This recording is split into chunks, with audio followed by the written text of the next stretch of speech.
লোকজন যত কম আসবে ততই আমাদের জন্য, রোগীদের জন্য ভালো হবে।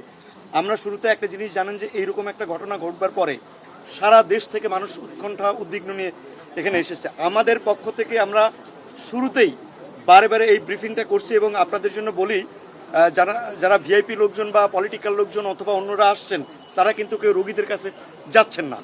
এবং আমরা আমাদের স্যাররাও কেউই রোগী দেখতে যান নাই, শুধুমাত্র আমরা যারা হসপিটালের সার্ভিস প্রোভাইডার তারাই শুধু রোগীর কাছে যাচ্ছে। এবং আমি আপনাদের মাধ্যমে এই প্রশ্নের জন্য আপনাকে ধন্যবাদ জানিয়ে আমি বলতে চাই, আপনাদের মাধ্যমে আপনারা সবাইকে অনুরোধ করবেন, দেশবাসীকে অনুরোধ করবেন, তারা সবাই দোয়া করুক আমরা যাতে ঠিকমতো চিকিৎসা দিতে চাই।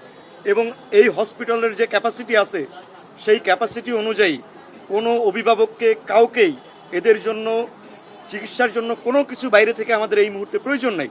সুতরাং তাদের বাইরে থেকে যে সাপোর্ট, সেই সাপোর্টটা দরকার নাই। তো আমরা আপনাদের মাধ্যমে আবারও বলতে চাই, আপনারাও আহ্বান জানান অযথা যেন এই হসপিটালে ভিড় না করে। কিন্তু একটা জিনিস আপনারা সবাই জানেন, যার স্বজন এখানে আহত হয়ে আছে তারা সবাই এই খোঁজটা নিতে চাইবে। তাদের প্রতি আমরা অমানবিক আচরণও করতে চাই না বা করতে আমরা পারি না।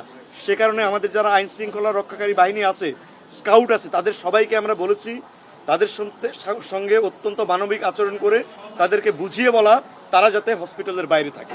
শুরুতেই বলেছি, আমি নিজে এবং স্যার সহ আমরা শুরুতেই বলেছি যে বার্নের রোগীদের জন্য নর্মালি প্রথম দিন কোনো রক্তের দরকার হয় না যদি আলাদা ইনজুরি না থাকে।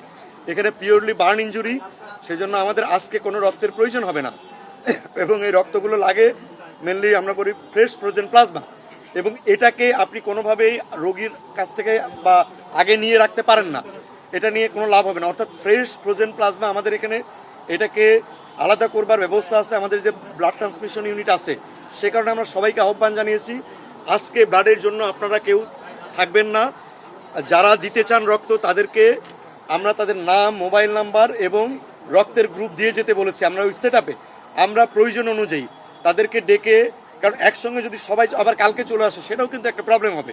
সেজন্য আমরা আমাদের ব্লাড ব্যাঙ্ককে ওইভাবে রেডি রেখেছি। আমরা সকালে কিছু গ্রুপকে ডাকবো, বিকালে কিছু গ্রুপকে ডাকবো। অর্থাৎ আমাদের ডাক দিলেই কেবল আপনারা আসবেন। কেউ আপনারা অনুগ্রহ করে আমাদের হসপিটালের সামনে এসে ভিড় জমাবেন না, কারণ আমরা ইতিমধ্যে যত মানুষকে নিবন্ধনে পেয়েছি আশা করি তাদেরকে দিয়ে আমাদের রক্তের যে চাহিদা সেটা পূরণ হবে। আইসিইউতে এই মুহূর্তে যে রোগীগুলো আছে আইসিইউতে, সেগুলো আইসিইউতে দেওয়ার মতো সেগুলোকে আমরা দিয়েছি। আমরা আইসিইউতে অতিরিক্ত সিটের ব্যবস্থাও রাখা আছে, যদি প্রয়োজন হয় শিফট করার ব্যাপার আমরা অবশ্যই সেটা শিফট করব।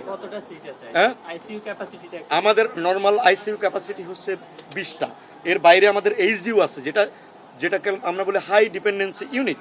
এবং আরেকটা কথা আপনাদের বলি যে এই জিনিসটা আপনাদের পক্ষ থেকে যেন মানুষকে এই কথাটা না বলা হয় যে আইসিইউর অভাবে রোগী হচ্ছে, কারণ আইসিইউটা সব চিকিৎসার জন্য সবার জন্য জরুরি না। না না, মানে যে পেশেন্টের দরকার হবে, যেমন আইসিইউতে আইসিইউ সম্পর্কে আমি বলি, এইচডিইউ আর আইসিইউর ব্যাপারটা হচ্ছে যে অক্সিজেন সাপোর্টের জন্য আমরা দিয়ে থাকি, আর ভেন্টিলেশনের ব্যাপারটা একেবারেই আলাদা। ভেন্টিলেশন আমার এখানে 20টা ভেন্টিলেটরি সাপোর্ট আছে, যাদের প্রয়োজন হবে। আমরা এই মুহূর্তে আমাদের ম্যাক্সিমাম রোগী আছে কিন্তু সবার কিন্তু ভেন্টিলেটরে দেওয়া নাই।